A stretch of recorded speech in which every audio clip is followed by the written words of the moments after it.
Hello hello hello hello hello hello వచ్చేసాడు మీ point పెద్దయ్య.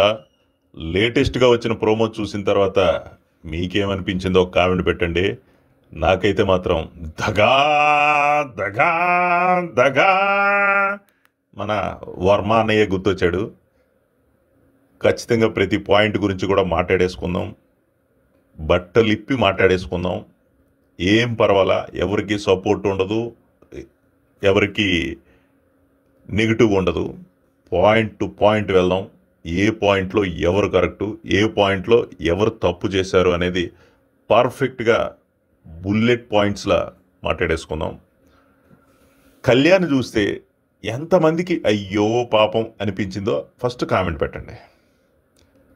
ఎందుకంటే ఈరోజు ఎపిసోడు కళ్యాణ్కి నెక్స్ట్ లెవెల్ కాబోతుంది, నో డౌట్. అతనికి ఇప్పటి వరకు ఉన్న నెగిటివ్ ఏదైతే ఉందో మొత్తం అలా దూది పింజలా తీసి అవతల పడేసినట్టే ఉంటుంది ఈ ఎపిసోడ్. బిగ్ బాస్ హౌస్లో ఒకరికి మోసం అంటూ జరిగితే అది తీవ్రంగా ఎప్పుడు ఉంటుందంటే పక్కనున్న దోస్తులే అతన్ని పక్కాగా మోసం చేసి పక్కన పడేసినప్పుడు మాత్రం ఉంటుంది. అతనికి సింపతి వర్కౌట్ అవుద్ది. నాకు తెలిసి చాలా సీజన్లో ఇలాంటి సింపతి చాలామందికి వర్కౌట్ అయింది. ఈ సీజన్లో ఇప్పుడు కళ్యాణ్కి వర్కౌట్ కాబోతుంది. రాసి పెట్టుకోండి. పాయింట్ పెద్దగా చెప్పాడంటే తిరుగు ఉండదు. ఇక ఎపిసోడ్ని బట్టి చూస్తే ఆ టాస్క్ గురించి అదంతా నేను ఎర్లీ మార్నింగే చెప్పాను. ఆల్రెడీ మన జర్నలిస్ట్ సతీష్లో వీడియో కూడా వేసా, వెళ్ళి చూడొచ్చు మీరు. క్లియర్గా ఎక్స్ప్లెయిన్ చేశా, విత్ ప్రాసెస్తో పాటు ఎక్స్ప్లెయిన్ చేశా. ఏకైక ఛానల్ మననే ఎక్స్ప్లెయిన్ చేసింది, ఇంకెవ్వరూ చెప్పలేదు మనం తప్ప. మీరు మన ఛానల్ని అందుకే రెగ్యులర్గా మన రెండు ఛానల్ని ఫాలో అవ్వండి. ఇక కళ్యాణ్ విషయంలో ప్రోమోలో చూసుకుంటే కళ్యాణ్కి ఫస్ట్ డీమోన్ పవన్ వస్తాడు, రెయిన్ డ్యాన్స్ చేస్తాడు. అంతకుముందు బెల్ కొట్టి ఆ బిగ్ బాస్ ప్రాసెస్ ఏం పెట్టాడు, అక్కడ ఎదురుగా ఉన్న బెల్ ఎవరైతే ముందు తీసుకుంటారో వాళ్ళు వచ్చి అక్కడ రెయిన్ డ్యాన్స్ చేస్తుండాలి. బజర్ మోగే టైంకి ఆ రెయిన్ డ్యాన్స్ ఆగే టైంకి ఇక్కడ వీళ్ళకి కెప్టెన్సీ కంటెంటర్గా ఉన్న నలుగురికి కూడా ఒక టాస్క్ అంటూ ఇస్తారు. ఏదైతే ఆ పోల్ లాంటి జెండా ఉందో ఆ బాక్స్ని తీసుకెళ్ళి అదే గార్డెన్లో ఉన్న ఆ బ్లూ మార్క్ ఉంది కదా, ఆ బ్లూ మార్క్లో వాళ్ళు పెట్టారంటే ఇక్కడ ఒక ట్విస్ట్ ఏంటంటే వాళ్ళు తీసుకెళ్ళి అది బ్లూ మార్క్లో పెడితే ఇక ఎవరైతే రెయిన్ డాన్స్ చేస్తున్నారో వాళ్ళ తాలూకా నామినేషన్ అనేది చెల్లదు, వాళ్ళకి ఇంకా డెసిషన్ అనేది ఉండదు. లేదు వీళ్ళు అది బ్లూ మార్క్లో పెట్టకపోతే ఈ రెయిన్ డాన్స్ చేసిన వాళ్ళ నలుగురిలోంచి ఒకరిని తప్పించాలి. అందుకని ఇప్పుడు డీమన్ పవన్ వచ్చి రాగానే అక్కడ ఏమనుకున్నారో మరి, పవన్ కళ్యాణ్ తలుచుకుంటే రీతు తలుచుకుంటే వాళ్ళిద్దరూ తీసుకెళ్ళి అక్కడ బ్లూ లైన్లో పెట్టవచ్చు. కానీ నాకు తెలిసి పవన్ కళ్యాణ్ కూడా డీమోన్ వచ్చాడు కదా, నన్ను ఖచ్చితంగా తప్పించడం అనే ఉద్దేశంతోనే అతను ఆ బ్లూ మార్క్లో పెట్టడానికి ఇష్టపడలేదేమో అనిపించింది నాకు. లేదంటే క్లియర్గా బ్లూ మార్క్లో తీసుకెళ్ళి పెడితే డీమోన్ పవన్ ఏం చేయలేడు, ఇంకా ఆ బెల్ కొట్టిన వాళ్ళు ఏం చేయలేరు.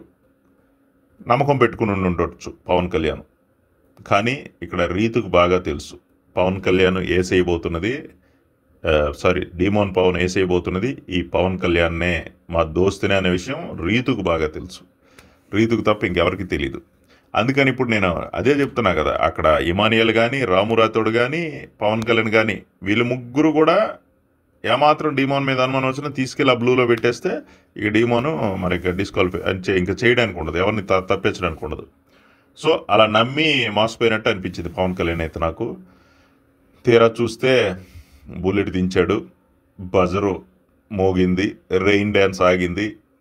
నేను తప్పిస్తున్నది కళ్యాణ్ అని డీమోన్ వెంట నోటి వెంట మాట రాగానే కళ్యాణ్కి అయితే గుండె బద్దలైపోయి ఉంటుంది. ఎందుకంటే అస్సలు ఎక్స్పెక్ట్ చేసినట్లేడు అతను. ఇక్కడ ఇదే ట్విస్ట్ అనుకుంటే సరే సీరియస్గా వెళ్ళిపోతాడు, బయట కూర్చుంటాడు. రీతు రాగానే రీతుని అడుగుతాడు, ఫస్ట్ నువ్వే కదా చెప్పావు కళ్యాణ్ని తొలగించామని అంటే అవునంటాడు. అవును, ఎస్. ఇంకా అంతే కదా, గుండె ఇంకా అక్కడ సగం మొక్కలైన గుండె ఇక్కడ పూర్తిగా బ్రేక్ అయిపోయి ఉంటుంది అయింది నాకు తెలిసి. అందుకే ఆ చైతి అనే అతను చాలా సీరియస్గా అన్నాడు. అది మీకు ప్రోమోలు మీరు అబ్జర్వ్ చేశారు లేదు, చైతి అంటే అతని మీద చేయి పెట్టి మళ్ళీ ఓదార్పు యాత్ర చేయడానికి వచ్చింది. ఎందుకంటే ఇప్పటివరకు ఇతను చేసేవాడు కదా హౌస్లో అందరికీ, అందుకని ఓదార్పు చేయడానికి వస్తే చైతి అని చాలా పొలైట్గా చెప్పినా చాలా చాలా చాలా చాలా హార్డ్గా చెప్పాడని నాకు అనిపించింది. చూద్దాం ఈ ఎపిసోడ్ అయితే ఇతనికి ప్లస్ అవుద్ది. ఎందుకు ప్లస్ అవుద్ది అంటే చెప్తున్నాగా, వీళ్ళిద్దరికీ బెస్ట్ దోస్తు మా ఆత్మ అన్నట్టు తిరుగుతున్నాడు ఈయన హౌస్లో. అతన్నే ముందు తప్పించడం ఏంటి? వీలైతే పోనీ ముందు మిగతా వాళ్ళు ఉన్నారు, ఎమానియల్ ఉన్నాడు, లేదంటే రాము రాథోడ్ ఉన్నాడు, వాళ్ళు తప్పించవచ్చు కదా. లాస్ట్ పీరియడ్ ఇతను పెట్టుకోవచ్చు కదా.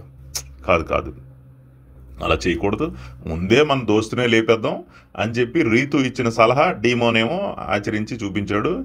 ఇక పవన్ కళ్యాణ్కి అయితే తీరని అన్యాయమే జరిగింది. ఎందుకు తీరని అన్యాయం జరిగిందంటే, వేరే వాళ్ళు బర్నీ లాంటి వాళ్ళు వచ్చి తీసేసినా అతను అంత హట్ అవ్వడు. పక్కన ఫ్రెండ్ అది ఫస్ట్ ప్రయారిటీ నన్ను లేపడం ఏంటి అనే ఫీలింగ్ ఉంటుంది కదా. అతను బాధపడడంలో తప్పే లేదు. ఖచ్చితంగా దీని ఫలితం అనేది హౌస్ లోపల అతనికి నష్టం జరిగితే జరగచ్చు, కానీ హౌస్ బయట మాత్రం ఆడియన్స్లో బీభత్సమైన క్రేజ్ అతనికి పెరగబోతుంది. ఎందుకంటే ఈ వారం మొత్తం మీరు చూసుకుంటే చాలా హార్డ్ వర్క్ చేశాడు, చాలా హార్డ్గా ఆడాడు గేమ్స్ అని. అంత సింపుల్గా మోసం చేసి తీసేయడం అనేది కరెక్ట్ కాదనిపించింది. మీకేమనిపించిందో కామెంట్ చేయండి.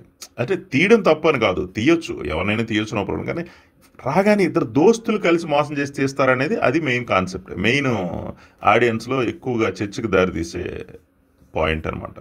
సో పవన్ గుండె బద్దలైపోయింది. ఇక రెండోది, దమ్ము శ్రీజ వస్తుంది, ఎమానియల్ని తీసేసింది. ఎమానియల్ని ఎందుకు తీసేసింది అనేది పెద్ద ఇష్యూ కాకపోతే ఆవిడ అక్కడ చెప్పిన రీజన్ ఏదైతే ఉందో నిజంగానే పుండు మీద పిన్నుతో పొడవడం అంటే ఏంటో ఈరోజు మరోసారి నిరూపించింది ఈ అమ్మాయి. జస్ట్ బికాజ్ ఆల్రెడీ అతను కెప్టెన్ అయ్యాడంట, ఇది ఒక రీజనా? అతను ఒక్కడే కెప్టెన్ అయ్యి 1 డే ఉండి తీసుకొని వాళ్ళ మమ్మీ కోసం ఇచ్చేసి పక్క తప్పుకున్నందుకు ఇప్పటికీ కుమిలిపోతున్నాడు. కెప్టెన్సీ నేను ఇచ్చేయలేకపోయినా, అనుభవించలేకపోయినా, వచ్చిందని ఇచ్చేసానని. నిన్న కూడా ఆ సంజన వాళ్ళిద్దరు డిస్కషన్ పెట్టుకున్నారు, ఎలాగైనా మళ్ళీ కెప్టెన్ అవ్వాలరా నువ్వు అని. సంజన అంటే ఎస్ మమ్మీ అవ్వాలని. అతను అంటే అంత కష్టపడి దొర్లి ఆ బాల్ని తీసుకొచ్చి పెట్టి ఇచ్చేసి వారమంతా నానా పాటలు పడి అతను కంటెండర్ అయితే ఇలా చిటికేసీలోపు తీసేసింది. అది పోనీ రీజన్ ఇంకో ఏదైనా చెప్పొచ్చు. అలా కాకుండా ఆల్రెడీ కెప్టెన్ అయ్యాడంట, ఆల్రెడీ ఎక్కడ కెప్టెన్ అయ్యాడు 1 డే తప్పని లాక్కున్నారుగా అతని దగ్గర నుంచి. బిగ్ బాస్ ప్లాన్ చేసి లాగేసాడుగా. త్యాగం చేస్తాడా చస్తాడా అనే ఒక సిచ్యువేషన్ క్రియేట్ చేసి త్యాగం చేసేలా చేసి అతను లాగేసాడుగా. మళ్ళీ అది పొడవడం ఏంటి? అందుకే శ్రీజ అంటున్నాను కదా, శ్రీజ ఏంటంటే కావాలని అతను ఏ పాయింట్లో అయితే బాధపడుతున్నాడో ఆ పాయింట్లోనే గిల్లి ఇచ్చేస్తే అందుకే అంత హట్ అయ్యాడు. ఇక్కడ కళ్యాణే కాదు, కళ్యాణ్ మాదిరిగానే ఇమానియల్కి కూడా తీవ్ర అన్యాయం జరిగిందని నేను అనుకుంటున్నాను. ఎందుకంటే కష్టపడినాడు, కొంచెం విలువ ఇవ్వచ్చు కదా. ముందు రాము రాథోడ్ వీళ్ళు ఉన్నారు కదా చాలామంది, తీయొచ్చు కదా వాళ్ళని. నాకైతే అది నా పర్సనల్ ఒపీనియన్ అయితే అది. మరి మీకేమనిపించింది కామెంట్ చేయండి. ఇక నెక్స్ట్ దమ్ము శ్రీజ వెళ్ళి చెప్తుంది కదా, ఇమానియల్ కళ్యాణ్కి లాస్ట్ వరకు సపోర్ట్ చేస్తామన్నాడంట, రెండో ఛాన్స్ వస్తే మళ్ళీ రీతుని తీయాల్సి వస్తుందని ఏదో చెప్తుంది స్ట్రాటజీ. కానీ అదే ఇప్పుడు వన్స్ అక్కడ కంటెండర్లు కానీ వీళ్ళు కానీ కొన్ని స్ట్రాటజీలు వేసుకుంటారు. ఆ స్ట్రాటజీలు ఎలా ఉంటాయంటే కొంచెం రీజనబుల్గా కరెక్ట్గా పాయింట్ మాట్లాడుకొని నువ్వు ఎందుకు పనికిరావు అని చెప్తే ఓకే. కానీ నువ్వు ఆల్రెడీ కెప్టెన్ అయ్యావు అంటే కెప్టెన్ అయ్యి ఒక వారం అంతా ఉంటే పని చెప్పొచ్చు. అవునప్పుడు ఎలా చెప్తారు? నెక్స్ట్ ఇంకా ఆఖరి రౌండ్లో బర్నీ వచ్చాడు. మనకి ట్విస్ట్ చూపించాడు, అసలు ఎవరిని తప్పించాడు అనేది చూపించలేదు. కానీ ఎవరిని తప్పించాడు అనేది నేను ఎర్లీ మార్నింగే చెప్పాను మీకు ఆల్రెడీ ఒక వీడియోలో. ఆ వీడియో కూడా మీరు చూడొచ్చు, ఉంది వెళ్ళి మన జర్నీ సతీష్ ఛానల్లో.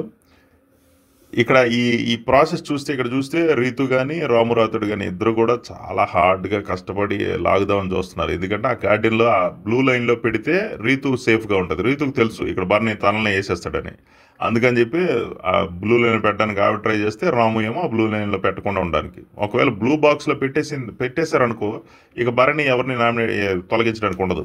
అందుకని ఇద్దరు చాలా హార్డ్గా ట్రై చేసినా సరే ఎవరి బలం చాలలేదు. ఇద్దరు కూడా అందుకే బజరమొగట ఇంకిద్దరు అలా గార్డెన్లో ఆవిడ ఒక పక్క ఇతను ఒక పక్క పడిపోయి ఉంటే వాళ్ళకి కాలు చేతులు అన్ని మద్దలు చేసి ఇచ్చేస్తున్నారు.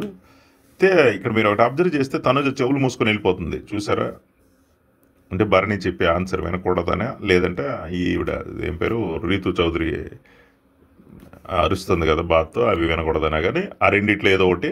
అయితే ఇక్కడ భరణి ఫైనల్గా రీతుని తప్పించేసి రాము రాథోడ్కే కెప్టెన్సీ పదవిని పెట్టడంలో కీలకంగా భరణి వ్యవహరించాడు. చూద్దాం మరి రాము రాథోడ్ కెప్టెన్ అవ్వడం అనేది ఈ ప్రాసెస్, బిగ్ బాస్ పెట్టిన ప్రాసెస్ ఎలా ఉంది, మీకేమనిపించింది అనేది ఖచ్చితంగా ఒక కామెంట్ చేయండి. నాకైతే ఈ ప్రాసెస్ నచ్చలే. వారం అంత హార్డ్ టాస్క్లు పెట్టి, సిల్లీ టాస్క్ పెట్టి కెప్టెన్ డిసైడ్ చేయండి. లాస్ట్ వీకే చాలా డిసప్పాయింట్. డీమాన్ పవన్ చేసింది. ఒక కామెడీ టాస్క్ పెట్టి బొమ్మ ఎక్కడ ఉందో వెతుకు కెప్టెన్ పట్టు అని చెప్పేసి టక్కని ఇలా చిటికేసేలోపు అది కూడా ఇచ్చేసాడు. ఇది కొంచెం బెటరే, దాంతో పోల్చి కొంచెం పర్లేదు, కానీ ఇది కూడా కాకుండా ఏదైనా మంచి గట్టి టాస్క్ పెట్టిస్తే బాగుందని నాకు అనిపించింది. ఉంటా, by by, me point Peddayya.